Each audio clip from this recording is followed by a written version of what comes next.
Hey guys, Desolator Magic here, and according to recent estimates, I literally own more graphics cards than Newegg does at the moment. Seriously, they're sold out. All those douchebag, jerk-faced, selfish, horrible people that are mining all those bitcoins, aka me.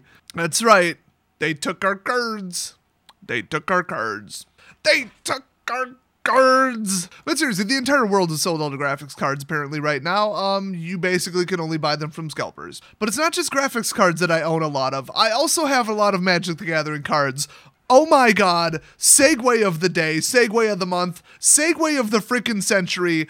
I am gonna pat myself on the back physically and literally right now. I'm doing it, you just can't see me. That was the greatest segue ever written by the entirety of mankind since language was invented. Even the Sumerians don't have crap on me. By the way, one of the first jokes ever written was something about, like, mother-in-laws and farting. Like, no joke, and it was in Sumerian. Anyway, hey, guess what? Guess what, guys? Shatter! Destroy target artifact. Oh. Rivals of Ixalan spoilers. Next up, Squire's hairstylist. Enchanted creature. Enchanted creature gets +1/+1 and has lifelink. That's not bad. I mean, it's 3, but it's not bad. And when it enters battlefield, wow, create a 1/1 white vampire. I can't even read it. I'm so shook.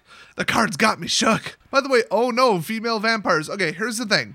Mark Rosewater. You know why people said, why are there so damn many female pirates? Okay, they said pirates. They did not say warrior poets. They did not say dinosaur riders. They did not say vampires. They said pirates. Why are there so many female pirates? And you said representation, equality, blah, blah, blah, blah, blah, SJW nonsense. Nobody would ask if the pirates were all men. He literally said that. No joke. He said nobody would ask if it was all men. That's because pirates were all men. I don't know if I mentioned that, but pirates were primarily 99% men. Okay?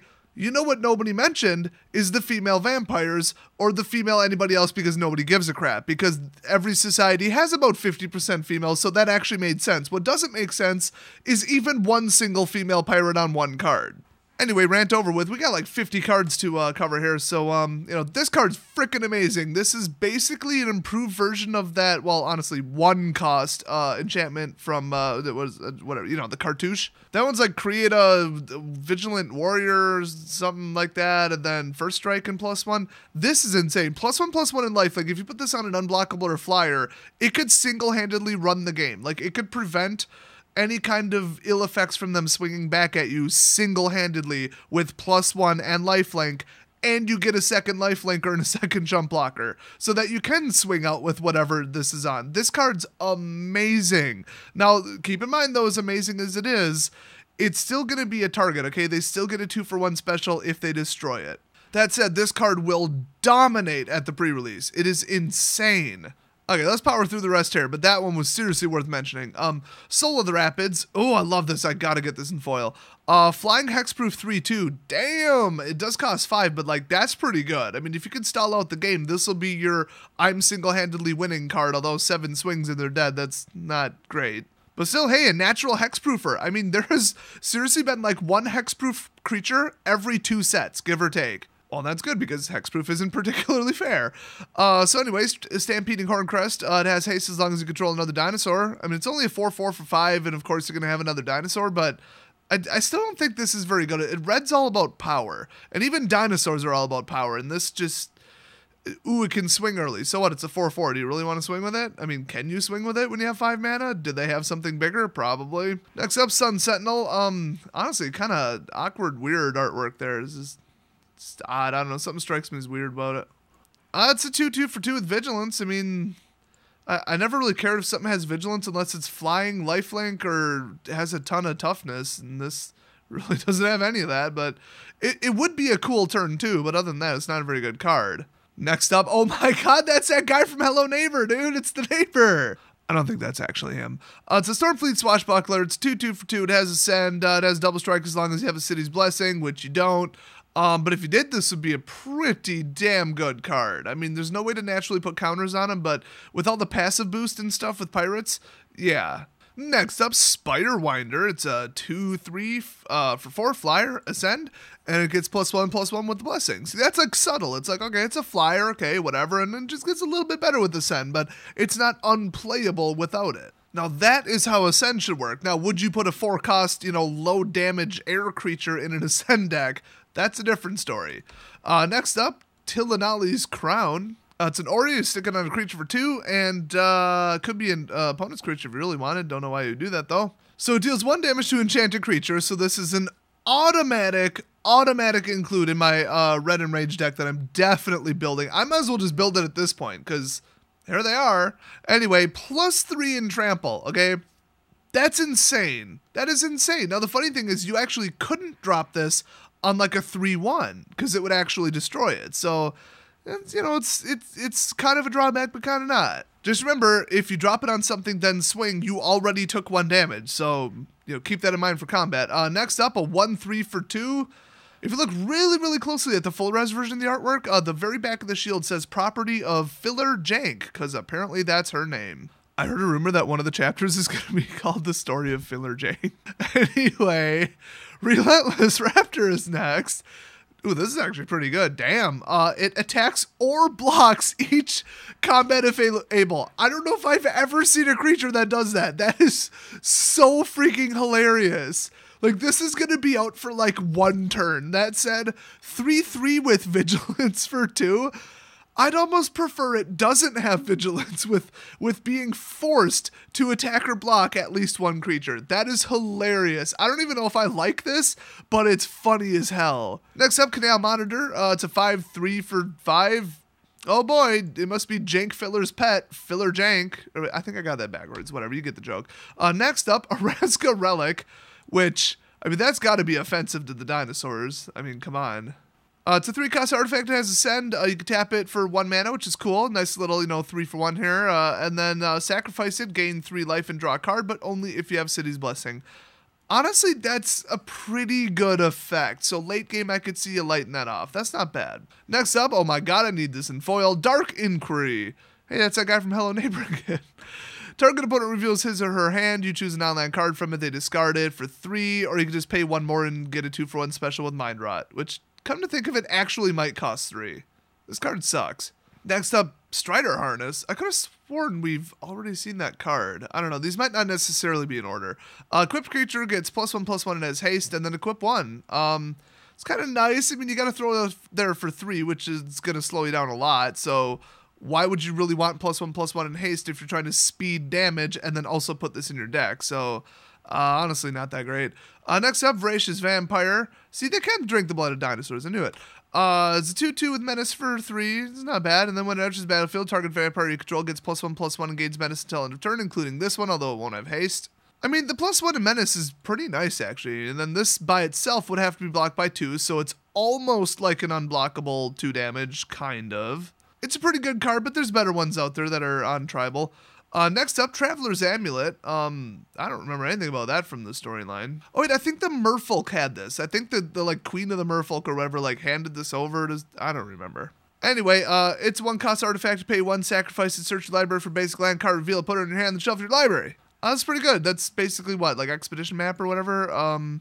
It's a basic land, but it's not bad. Not bad. Next up, Vampire Revenant. Oh my gosh, that's taking me back to Exile 3. You guys know the Curse of Vakos? Yes, you do. No, you don't. None of you are old enough, and none of you have played that game. You kill the vampire, and then he haunts you and start talking inside your head and screwing with you, and then you gotta go back, run the whole dungeon again, basically, and then find the hidden passage. And I'm not gonna give out spoilers for a game that came out in '92, if I recall. Anyway, it's a flying 3/1 for 4. It's not great. It is technically a vampire, though, but it's still not that great. That said, 3 damage in the air is not bad, but it's pretty damn fragile. Next up, we got Fathom Fleet Border. Let's see. It enters the battlefield, and you lose 2 life unless you control another pirate. But it's only a 3/3 for 3? Wow, what a garbage card. Next up, Sadistic Skymarcher. As an additional cost to cast this card, reveal a vampire card from your hand or pay 1. Oh my god, could they force you into Tribal anymore? This card's unplayable, which really sucks because it's flying or lifelink. Would you really pay 4 for a flying lifelinker? No. 3 is an appropriate cost. It's still no aerial responder, but I mean, even in a vampire deck, you better still have one in hand. I mean, this is kind of a sketch card. I don't know. Like, it's pretty good, but it's not that great. Next up, Grasping Scoundrel. Gets +1 attack as long as it's attacking, so it's just straight 2-1 for 1. I mean, it's not bad, I guess. I mean, if you want to go low curve with your pirates. Next up, Recover. I think this has got to be a reprint. Return target card from your graveyard to your hand and draw a card. The draw a card part is nice, because otherwise this isn't a terribly good card in your deck. I mean, it's very single purpose. Next, Reaver Ambush. Exile target creature with power 3 or less for 3. Wow, that's crap. Next up, Gruesome Fate. Each opponent loses 1 life for each creature you control. Holy crap. The only thing stopping this from being like a 10 out of 10 card is the whole thing. I've said it before, I'll say it again. If you're already winning, win more. That's what this card says. Because if you have 9 creatures on the battlefield, you could probably just swing once or twice and win. I mean, there are exceptions if they have about the same, or they have a line of walls or death touchers, whatever. If you're at a stalemate, I mean, this may or may not utterly just end the game. But it only costs 3. Only one of it is black. In my opinion, it should be triple black, because this is so black you might want to lock it out of, like, you know, triple color decks and stuff. But I don't know, like, I guess in a vampire deck where you're generating tokens, it doesn't say non-token. I feel like maybe it should actually say that, but this would do some damage. It's just, why don't you just swing and win? But then again, maybe you'll win a turn earlier with this. So just, it's not quite as good as it looks, but it's really good, especially for a common. Next up, Impale. Destroy target creature as a sorcery with double black for 4. Oh my god, that's garbage. Next, Oathsworn Vampire. It enters battlefield tapped. That's interesting because it's only a 2/2 for 2, but you may cast it from your graveyard if you gain life this turn. Oh, that's going to be annoying. Considering black-white vampires or even mono-anything vampires literally just gains life all turn, every turn, no matter what. Oh, this is annoying. This guy, you're going to get multiple copies of this guy out in a game, and nobody will be able to do anything about it. That is so annoying. Now, a board wipe he ain't coming back from in a hurry, though. Also, keep in mind, this is going to be huge. There is 1 card and 1 card only, if I'm not mistaken, in Standard right now that says players cannot gain life. I think that that's going to be a moderately played expensive card solely because of vampires, so just keep that one on your radar. What we really need is Tainted Remedy, though. Anyway, Mausoleum Harpy. That's some creepy looking Gremlins 2 stuff. Let's see, it's a 3/3 flyer for 5 and it has Ascend. Whenever another creature you control dies, if you have the city's blessing, put a 1/1 counter on it. That's kind of cool, but it's still like a garbage overpriced version of Drana, and only if you have Ascend, so really not a very good card. Next up, Water Knot. Oh boy, enchant creature for 3. When it enters battlefield, tap target creature, doesn't untap. Oh my gosh, blue needed this. I was counting on this. This is either a functional reprint of like Encrust or Claustrophobia or one of them. I don't remember, but we needed this. Next up, Wayward Swordtooth. It has Ascend. Good luck with that. It's a 5/5 for 3. Holy crap. You may play an additional land on each of your turns. Holy crap. And can't attack or block unless you have the city's blessing. Okay, that's a problem. I was ready to give this an 11 out of 10, but oh, this is really betting hard on Ascend. Oh man, I don't think I would trust this. Like, the double land is cool, but that's not how dinosaurs work, and landfall is not a thing, so who cares? Okay, that was the last card, actually, so I do believe we have spoiled every single card from all of Rivals, although there's a pretty damn good chance I missed a couple. That was actually, like, really fast for, like, I think that was, like, 35 cards or something I had to spoil. I did that in 13 minutes. Holy crap. I don't know. My concept of time and reality is all messed up today. I got zapped really badly by some electricity, burnt my fingers. Yes, the same fingers in the same place that I burnt a couple days ago. And I almost destroyed some really expensive equipment. This was 5 motherboards, okay? 5 motherboards we tried to build a Bitcoin miner with. 4 of them were massively defective, which makes sense considering where we got them.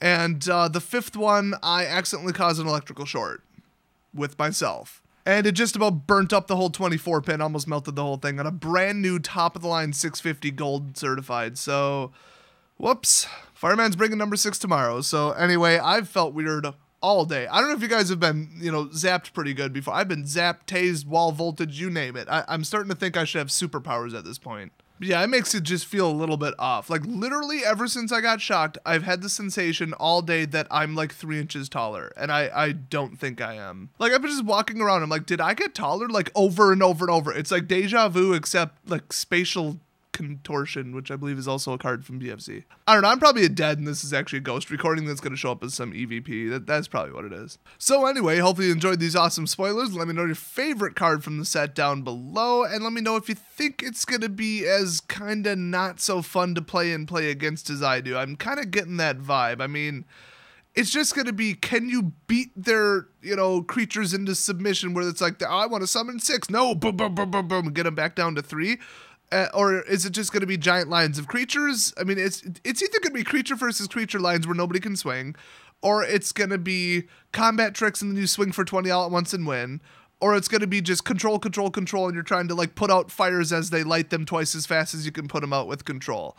And that's just not fun. I like really clever things, card interactions, decisions, not just brute force, oh look, I dropped another one. And it just looks uncreative. The decks are sort of built for you, but not as much as I thought. I mean, there's like 5 ways to build dinosaurs. There's like 4 or 5 ways to build pirates.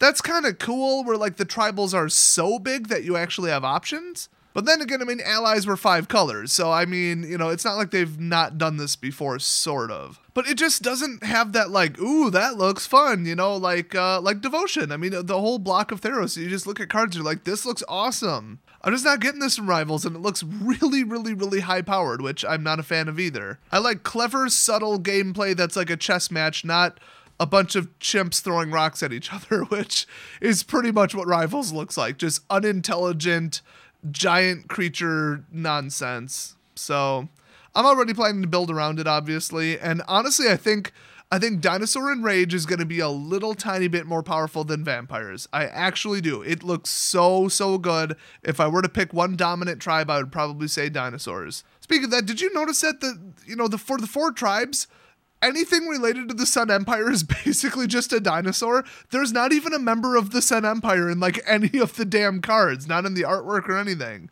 I mean, there's like some warriors and crap on individual cards. It's not like they're non-existent, but they're not like riding dinosaurs. They're not commanding dinosaurs from the background of the artwork. It's just dinosaurs. That struck me as a little bit weird. So that's my overall feel of Rivals so far. Hopefully it's not going to be quite as subtly unfun as I think. I mean, it's not like disastrous where when you looked at Aether Revolt, it's like, this is going to ruin Magic, which, yeah, I don't know if you've been paying attention, but it did. But the other thing I gotta say is this will just crush Energy. Energy doesn't stand a chance in hell against any of these cards, so that's kind of nice. One thing I know is the pre-release will be freaking nuts. This looks like probably the most fun that you can have at a pre-release with a set that I've ever played with, ever. So if Standard turns into a craptastic crap party, you can just go play Modern, but definitely go check out the pre-release. Should be pretty awesome. I'll see you guys next video.